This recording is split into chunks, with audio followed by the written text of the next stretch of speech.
It's no wonder artists like Loish are obsessed with this place I'd like to introduce to you today. There's not enough people that know about this endless source of inspiration, I think. Otherwise it would be packed with artists and their watercolor kits and pencils, trying to take some of the magic home with them in their sketchbooks. This is about how visiting this place this year solved an art block that I didn't even know I had, and why this place offers exactly what artists need in this world that seems to become more and more diluted and artificial every day. How is this place real?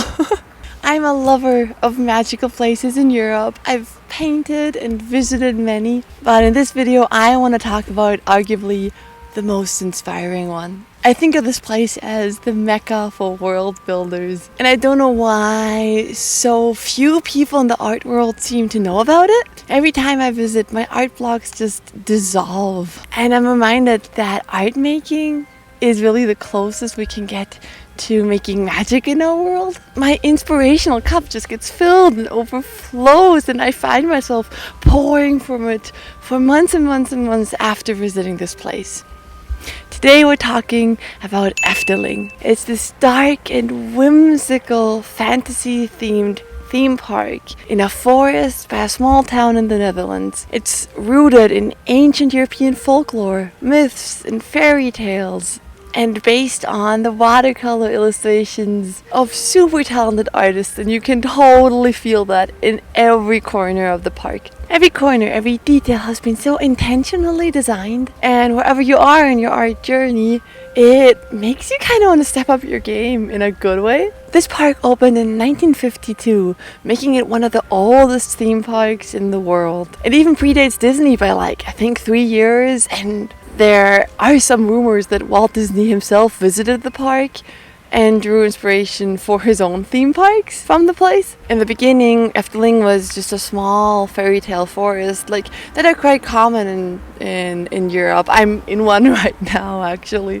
I just love hanging out in whimsical places like that. They recharge me in a wonderful, inspirational kind of way. But then it ended up growing further and further, and they added rides and roller coasters and little houses based on fairy tales. And it's now packed with hidden details and places to explore. And you can just feel that the buildings and the attractions are historic. No cheap building materials were used, no plastic, no concrete, none of that, making the whole place just feel ancient and magical and real. The first time I went with a small group of friends, and we did all the rides and we took it all in and walked around the entire place, and I felt myself quite overwhelmed by the beauty the first time around. If you are an artist, especially one that focuses on world building and designing places like I do in my work, you might have had a similar experience. That being in a place that is so packed with beauty and inspiration can almost feel uncomfortable because you feel such a strong urge to capture it all, record it, use it for your art later, just soak it all up. So this year, me and my friends made the decision to actually take our sketchbooks this year, to actually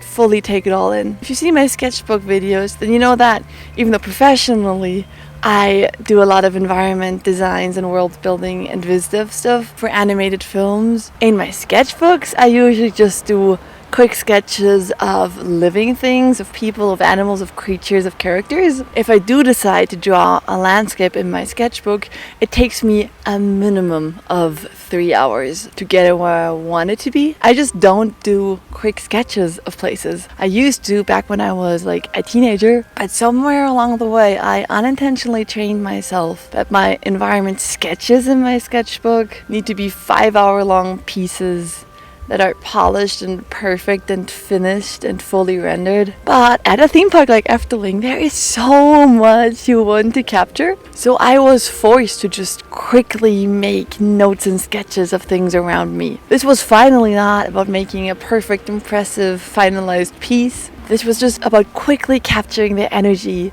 the magic, little notes of sorts. Either because it was cold that day, or because it started raining every now and then, or because we were in line. The line kept moving every 5 minutes and we were changing positions so the perspectives would shift. When we were in the new haunted house line that just opened, there was just no time to be precious with my drawings like I like to be. So I just jotted them down quickly. And I am so proud of them now. Not because they are massively made by any means, but because doing time-restricted sketches in a beautiful place like this showed me that I am actually capable of just somehow capturing the essence of places quickly. The shapes, the forms, the tiny details, whatever sparks joy in me. And I mean, that is what I want my sketchbook to be, really. A place to make notes of things that spark joy instead of just a collection of finished pieces. A place to be playful and not precious. And it's no wonder that this place makes me want to paint too. The reason why it is such a joy to capture, especially if you're a watercolor artist, is because, like I mentioned before, Efteling is based on watercolor illustrations. And I mean, can't you just tell that these places actually look like quirky illustrations from a fairy tale book? The main designer of Efteling was this Dutch illustrator called Anton Pieck. His style is described as romantic and nostalgic, but also a little grim and dark and weird. And that entire vibe became the basis of the Efteling theme park. He's a famous postcard and fairy tale illustrator, but I feel like he could have totally worked in animation too, specifically in stop motion. His drawings are just so wonky and so whimsical and so weird. And if I would have been handed these and been told to somehow build them, I would be like, that is impossible. There's no straight line in his drawings. Everything is pushed and distorted and slanted and rounded, and it looks amazing on paper, but how are you supposed to build that? I would think it's impossible.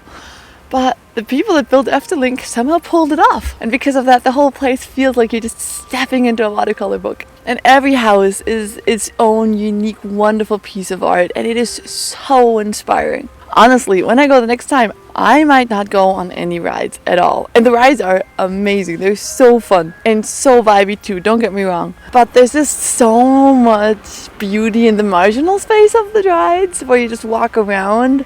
The castles, the little bakeries, the little restaurants, everything is gorgeous. And I would just spend the entire day just trying to capture those. And then I would probably come back the next day and take another full day to paint the diorama, which is my favorite part of the Efteling park. It's a 60-meter showcase thing where you can walk around this magical miniature world. They opened it, I think, for Efteling's 20th birthday. It's also designed by Anton Pieck. And you can just spend hours looking at the mountainous villages, the rivers, the hidden story moments everywhere. I love this small section where it's night and the light of the train just easing through the mountains, and it's rainy and gloomy and thunderstorms happening. It's just such beautiful lighting, such beautiful mood, and such beautiful world building. I mean, you can tell this is my favorite part of the theme park. And if I look at it enough, I get so immersed in it that I just want to go home and build a world myself, or at least try to do so. And that